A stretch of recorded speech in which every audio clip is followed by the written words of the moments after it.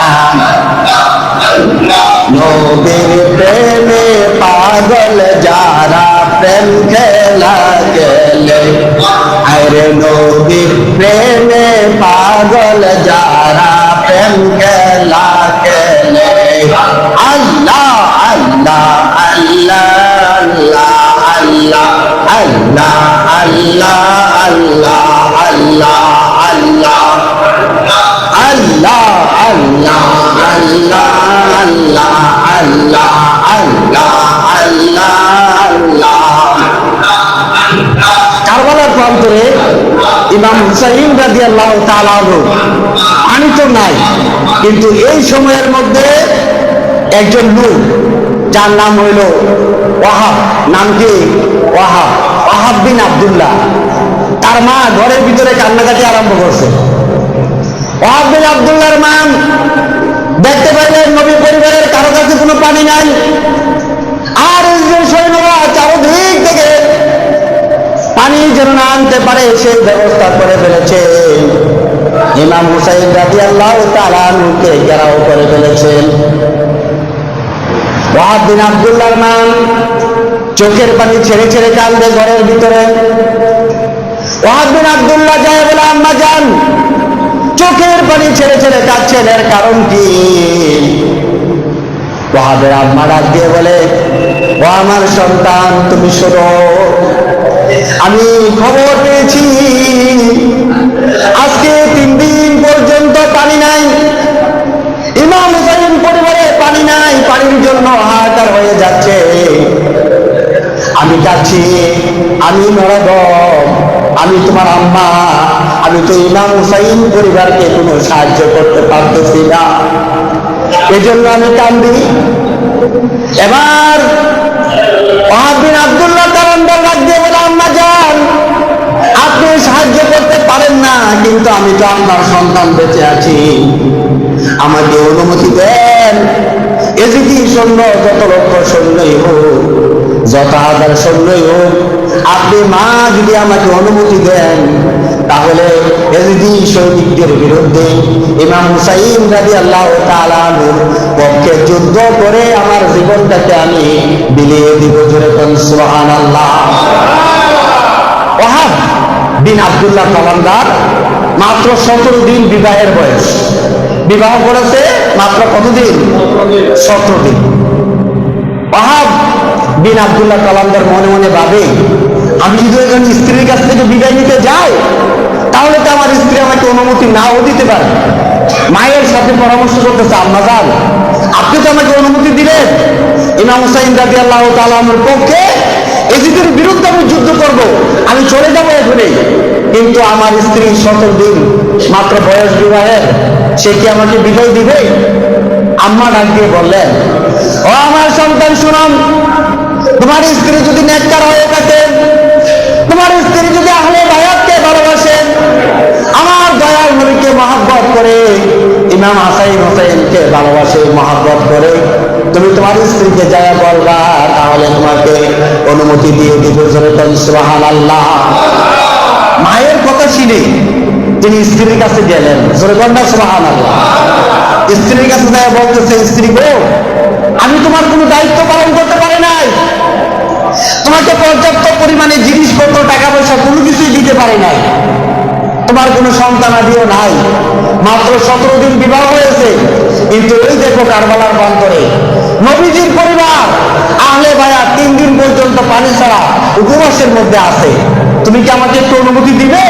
আমি আজকে যুদ্ধ করতে করতে এজিদি সৈনিকদের বিরুদ্ধে যুদ্ধ করতে চাই, যতক্ষণ আমার জীবন থাকবে, যতক্ষণ আমার প্রাণ থাকবে, ততক্ষণ পর্যন্ত আমি এই বাহিনীর বিরুদ্ধে যুদ্ধ করব, আর ইমাম হুসাইন রাদিয়াল্লাহু তাআলা আনহুর মুহাব্বতে, দয়াল নবীজির প্রেমে ভালোবাসায় আমার নিজের জীবনটা আমি কুরবানি করে দিব। স্ত্রী কি অনুমতি দিবা? জোরে কন্যা সুবহানাল্লাহ। যেমন স্বামী তেমন স্ত্রী। ওই সন্তানের ওয়াহাব ইবনে